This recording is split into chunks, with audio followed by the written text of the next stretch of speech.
Hello my lovelies, today we're going to be making Paletas Sombrillas de Coco or Coconut Umbrella Popsicles, so come along. So we're starting off this recipe by adding 1.5 cups of coconut milk to a bowl. Next we're going to add 1.5 cups of coconut cream. We're now going to add 1.5 cups of evaporated milk.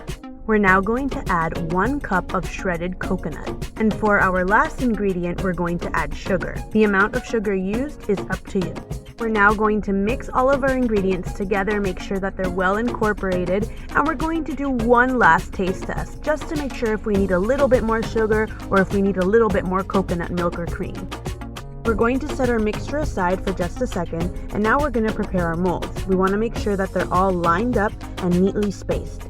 We're going to pour the mixture carefully into our molds one by one, and we're going to leave about an inch of space from the rim. I'm using a measuring cup to make it easier to pour, but you could use whatever you like. Once done, we're going to place them in the fridge, and we're going to allow about 2 or 3 hours to pass by so that they start to harden.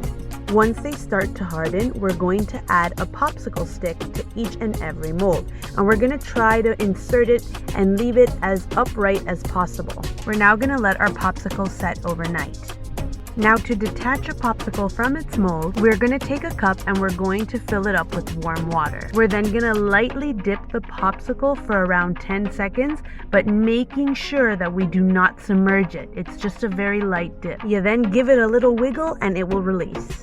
And voila, we have our delicious Paletas Sombrillas de Coco or Coconut Umbrella Popsicle. So I want to thank everybody for watching this video today. Please remember to subscribe and also go check out our Instagram at san.pal20 so you never miss any fun facts. Bye-bye!